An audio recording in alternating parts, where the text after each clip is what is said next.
Okay, what is your name? My original name is Yeah. Olga Caro. Olga Caro. How do you spell that last name? Caro. Um, my in Russian culture, um, your father's name is part of your name, whether you're male or female. Your middle name is your father's first name. So my father's first name was Yevgeny.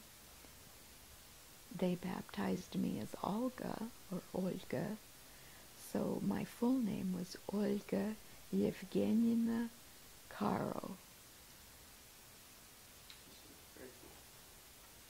So, um, what was your country of origin? I was born in Shanghai, China. My parents were stateless ex-imperial Russian emigres. Okay. And around what time was that?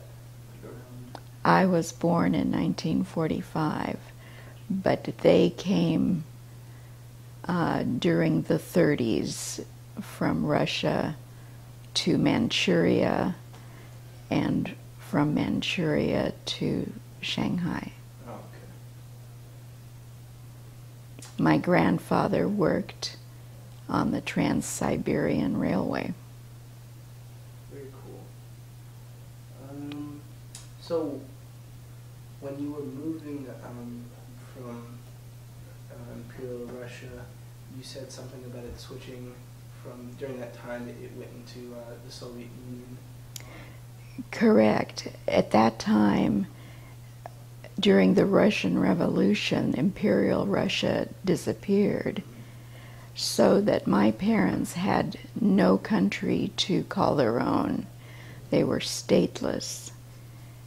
And when we applied for immigration into the United States after World War II, we were designated DP, or displaced persons. Okay. And what was your, like, can you remember anything about these DPs? What were, like, the living styles like? What was, like, the community like? Oh, well, when we lived in Shanghai, it was a normal house, and we had servants, and we, you know, parents had jobs and so on. My father returned to the Soviet Union after the war. There was a lot of propaganda from the Soviets to repatriate people, come back, you know, everything is going to be fine. And my father returned. My mother did not return, so she stayed in Shanghai. So at that time, she had a job with a British firm as a secretary, and we lived with my grandparents. Gotcha. in like an apartment. Okay. But when the communist Chinese were coming, Mao Zedong was the Great March coming toward Shanghai. The Chiang Kai-shek's government was the Czechs in the... no, Chiang Kai-shek was the head of the nationalist Chinese. Oh, I see. And he couldn't keep Mao Zedong out. So they were retreating, and we knew bad time. My family knew bad times were coming, so we applied for immigration to the United States. And the process was that we had to get a sponsor in the United States who guaranteed that if my mother couldn't find a job, they would support her so that there wasn't any impact to the economy in any way, letting her and myself in. And later my grandparents came as well. But part of the process was leaving Shanghai. We were taken by boat to the Philippines, and we were in a displaced persons camp, which was like a tent city. And that was in the U.S.? No, this was in the Philippines. Oh, wow. Okay. In the Philippines, while we were waiting. And that was U.S. occupied, right? Yes, this was after the war. Okay. This was after World War II ended. Mm-hmm. I was born in 1945, and we went to the Philippines when I was 4. So this was a little while down the road. And we lived in big tents with cots as far as you could see, and there would be kitchen tents where everyone would go and have meals and so on. What do you remember about these? Any like distinct memories about these tents or at all? Yes, I can remember the tents. Yeah. Just the vegetation all around. It's very tropical there, and I remember someone got married while we were there, and I was the flower girl in the wedding. Oh, cool. And so that was a neat, I got a new dress and everything. I thought it was really cool. And then my grandfather, just to keep me occupied, he made me a little homemade, like, hand washing station. He took a coffee can and punched a hole in the bottom, put a stick in, and you would fill it with water, and then you take the stick out and the water would come out and you wash your hands. Well, I just thought that was the greatest thing. So I'd kept filling up the coffee can with water, and I'd do it again, and I'd run out, and then I'd go get more water. The thing is, getting water in that camp, it was really hard. And someone said, "Who's using all the water?" And it was me. I had no idea I was impacting other people. They couldn't cook because they didn't have enough water, because I think they were pumping it from some off-site place through some pipes, and it was all above ground, and it was very rudimentary. I see. So what was the diversity like at these camps? I don't remember. I think most of the people who were transitioning were of Russian descent.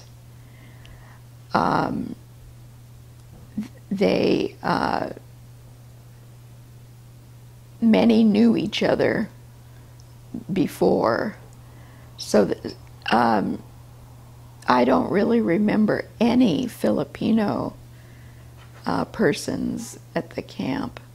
Now, before we left the Philippines to come to the United States, we flew on an airplane, which was my first ever airplane ride. There was a little airport nearby, and we got on the airplane and we flew to Manila and stayed with some Filipino families. And I remember that family very well. Very nice people, so sweet. And they saw us off. And we went by ship from Manila to Honolulu. We stopped and took on, I think we also stopped along the way on another island. It could have been Okinawa. I'm not sure. But my mother bought me a Japanese geisha doll. And that was kind of my souvenir from that time. I had it for many years. But then we went from there to Honolulu, but we didn't disembark there at all. We had to stay on the ship. And then we sailed into San Francisco. And our original plans are the family who was sponsoring us lived in Philadelphia, Pennsylvania. And our plan was that we were going to disembark in San Francisco and then go probably by train to Philadelphia. But meeting us at the port in San Francisco were all these people that my family knew that had emigrated previously and who were living there in San Francisco Bay Area. And they said, "Oh, no, don't go all the way to Philadelphia. Stay here." And so my mother stayed with me, and she did find a job, and she put me into school at 4 years old. I wasn't really old enough to go to kindergarten, and I spoke no English, only Russian. But the nuns, she begged them to take me in, and they let me in, and that's where I first started learning English, was in kindergarten at Star of the Sea in San Francisco, California. Very cool. So what year was it that you came to the U.S.? That was 1948. 1948. And when you... Or 49, excuse me, 49. And what was it like adjusting at that young age to a new country? Like, what distinct culture do you remember? People? Well, at first we stuck with other Russians. There was a club in San Francisco called the Russian Club, or the Russian Center. And it was a social gathering place for expatriates. And so I remember going to a Christmas party there where they had, treats for the kids and Father Christmas and music and dancing and stuff like that. And it was a kids' party. And I remember that distinctly. I really, at that age, I don't remember any making friends at school. It was hard because I didn't speak English. In fact, I had a very traumatic, for me, experience. I had to go to the bathroom, and there was only one little bathroom in the part of the kindergarten room. There was one bathroom when someone was using it, and I really had to go bad. And I waited and waited outside the door, and by the time this person came out, I had wet my pants. Oh, no. And Oh, no. I was so embarrassed. But I just didn't say anything, and I'm sure the nuns knew what was going on. But I couldn't communicate. But within probably another year, when I was in first grade, I do remember that I already was talking with other students, and I had a friend, and it was, a much quicker for me, I think, than, for example, for my grandparents who came.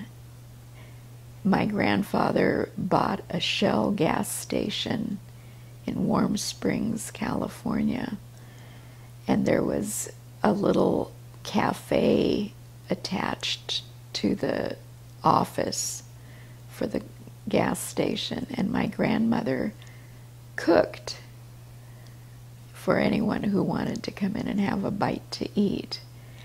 And they must have had their minds blown, because she was a wonderful cook. And she would cook like she would cook for us, really good dishes. And this was this little hole-in-the-wall gas station by the side of a highway. And then we lived kind of behind it. Do you remember living life behind that gas station at all? Yes, oh yes, I do. It was kind of out in the country, and there were old hen houses in the back, abandoned, and with grass grown up real tall. And I remember walking through the grass back there. And my school was across the highway, and my grandmother would walk me to where I would cross the highway, and she'd tell me when to go, and I'd run across and go to school. And I started communicating very easily, and reading and writing. So your grandmother migrated over with you as well? They came a little bit later than my mother and I. They were with us in the camp, but their papers didn't clear at the same time, so we had to wait for them to come. And then they took care of me during the day while my mother worked, and my grandfather worked at the gas station. Now, was there any like acts of like racism or kind of like an ethnic like segregation at all that you kind of noticed, or? I never experienced any of that. My only experience was much, much later, during this 50s, probably the McCarthy era. And I was at that time in 4th grade, and my best friend, I was visiting at her house, and somehow it came up that I told her I was Russian, and she freaked. And she had been sweeping the porch, and she took the broom and she started hitting me with it. And she's going, "You're a communist, you're a communist, you're a communist." And I was crying. I got on the phone with my mother, "Come and get me, you know, this is terrible. My friend doesn't like me anymore." And that was a memorable. You know, communism and anti-Russian. No, that was the only incident that I remember. And I never heard my parents speak of anything that they experienced. But they were very, they became very conservative Republicans to their dying day. So I know they supported Eisenhower, because I remember listening to the radio when the election was happening, and they were listening to the results around the radio, and they were happy that Eisenhower won. So that's the only political thing I remember for them. I don't know if my father, my stepfather, this was her second marriage now. Do you remember your second father? Oh yes, Yeah. yes. He died when I was already married and left the house. So, but Did they get married in San Francisco, or did they? Yes, I see. Yes, they met in San Francisco. And is he American? He was also of Russian Oh, I descent. see. There's a big Russian community in San Francisco, I see. and I'm sure they met through friends of some kind, and they married, and then we moved away from San Francisco for a while to a little town in California called Williams. Very cool. So, do you remember living in San Francisco and the culture and all that? Because I remember you were saying something about a Shell station your father owned. Oh, my grandfather owned. That was not in San Francisco. That was in Warm Springs, which was a little town. I don't even know how many miles away from San Francisco. But when my grandfather and grandmother came to the U.S., they must have come with money because he bought a franchise for a Shell gas station. And I went to live with them while my mother worked in San Francisco, so she wouldn't have to pay for daycare. Let's see, what was your mom doing? Do you know? She was working as a secretary. I see.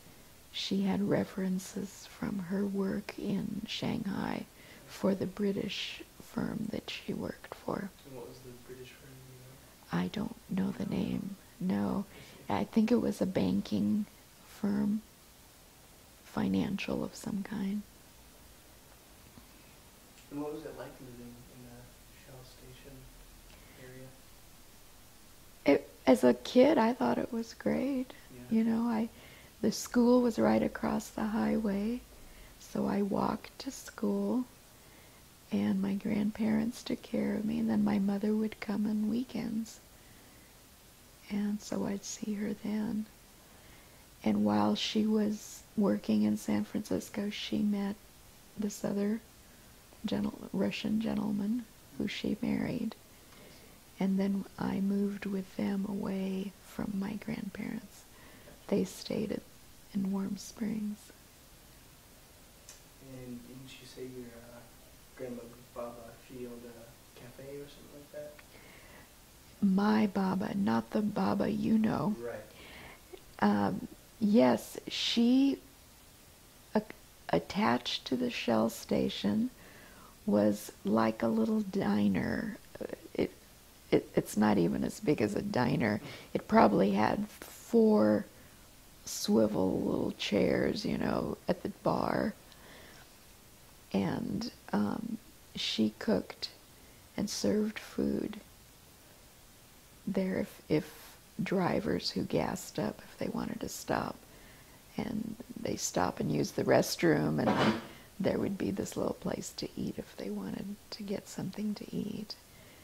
And like I said, it must have been a real culinary surprise for them, because she made beef stroganoff, she made pastries, she was a wonderful, wonderful cook. Little places. Yes, yes. And so you're all about your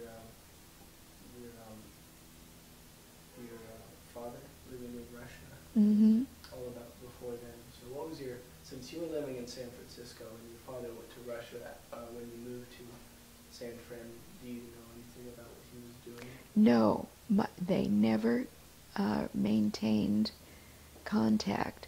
The only story my mother told me was they parted amicably, and she helped him pack.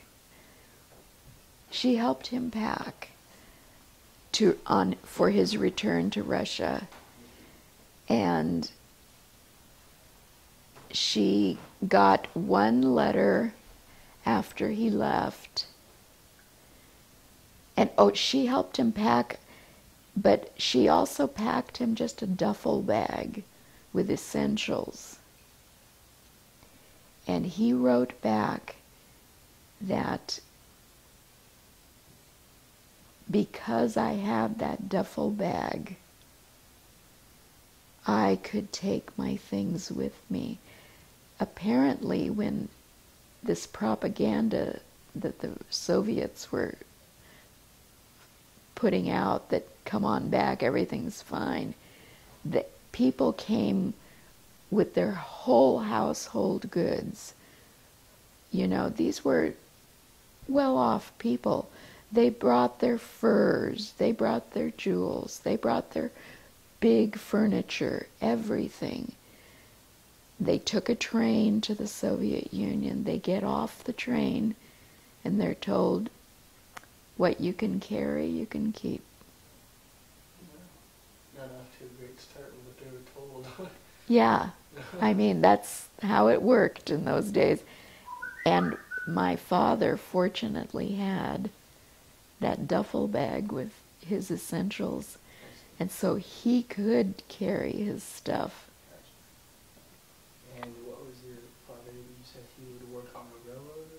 He worked for my grandfather. He was, I'm assuming, also an engineer, but he also was a very good soccer player. In fact, I think there was some story I heard that he went back and played soccer for what entity, I don't know. But, you know, he wasn't a real young man, so I don't know whatever happened to him. We never knew if he remarried, if I have half-brothers or sisters, we don't know. I see. And you said he was also a big political activist and political prisoner? No, that was my grandfather. That was your grandfather. That's Yeah, right. my father was an orphan. He had no family. So that's another, in trying to find my roots, it kind of ends with my father's side because he was an orphan, and I have no idea what his backstory was or anything. He was raised by distant relatives of his. So I don't know if he lost his parents in the revolution. It could have been, the timing could have been, but I don't know. I see. And your grandfather being a political prisoner, what was that all about? I don't know either. I just know that at that time in history there was, you know, the Reds and the Whites, the Bolsheviks and the Mensheviks. And because he was in prison, I'm thinking he probably wasn't a Bolshevik. And then my, you know, eventually grandmother, this lady that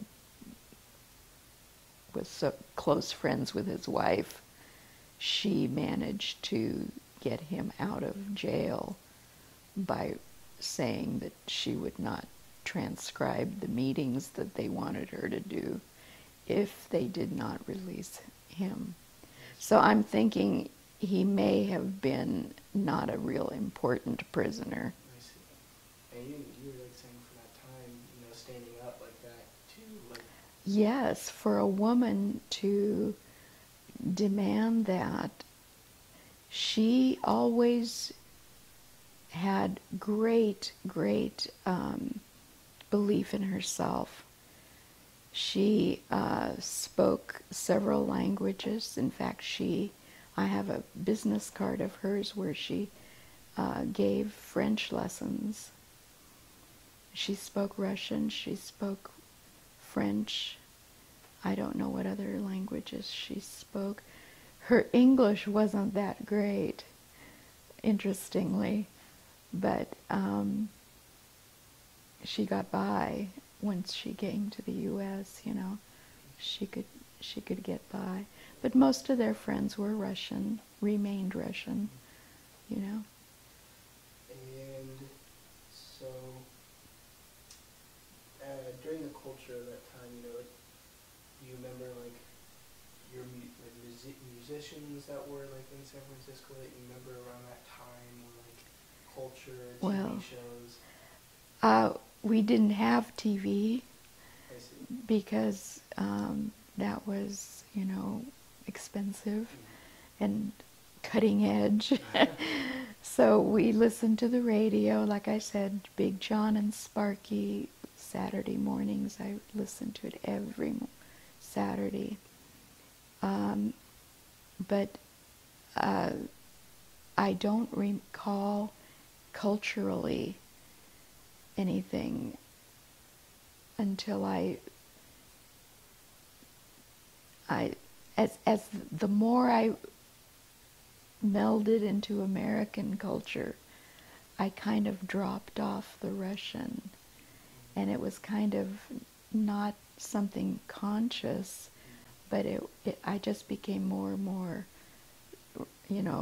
English speaking, and my friends were, Americans, and because I went to school in American schools, and so my grandparents stayed with their Russian friends, and I could still speak Russian, but the longer I stayed in culture, the less I remembered of Russian and more thought in English and spoke in English, and did that. So I remember you telling me sometime last year, that your mother had this relationship with an American spy. Yes. Yes, tell me all about When my mother divorced, she was a beautiful, beautiful young woman. And there were, in Shanghai, American forces. I'm not sure what the reason for them occupying there was. It was immediately after the war, and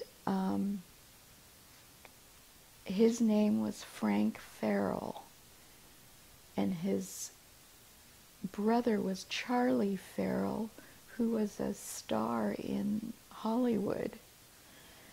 But Frank Farrell was a very good-looking Marine Corps officer, and he was, I don't know if he was wounded or he was sick. He was staying in this hospital or clinic, and my mother worked as a receptionist there. And she told me the story that she sent him either tea or something to eat with a little bouquet of violets on the tray. And I love that mental picture of her making the move. But I looked him up myself not too long ago and learned that there were some stories around that he had been working as a spy or double agent in Shanghai, spying on the communist Chinese. And I know.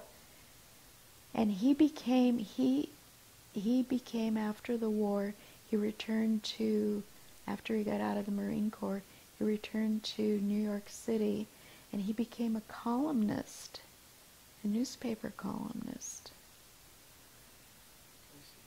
And he was friends with, famous people, and many, many years later, my brother lived in New York, and my mother visited him there. And he arranged for them to meet. They wanted to marry. Frank Farrell and my mother wanted to marry, and his superiors because she was divorced. Not gonna happen. And he left to go back to the U.S. Left my mother brokenhearted. She never forgot him. That was her love of her life. She kept his picture hidden, and she let my brother and I know where that picture was. If she died, you know, that my stepfather not see that she still had that picture. So, like you were saying before, how, like, you know, mentally not knowing, kind of like losing that side, your Russian side, you kind of wish, like, you didn't, you kind of, like, still had that remembrance, or still kept keeping that culture pretty much. Yes. Oh, I regret it so much that I didn't keep my language. I didn't keep my my connection to my father. I wish that I had known what happened to him. I never knew, you know, did he miss me? My mother said he loved me dearly. I was 2.5 when he left. And I remember they took me to a photographer and had pictures taken of me, so he took pictures of me with him. It's very sad. Very sad, but it was very, my mother was very stubborn about, you know, she did not want to go to the Soviet Union. Well, awesome. Perfect. Thank you so much. Hey, you can take the You're welcome. Cool. Awesome, Grandma.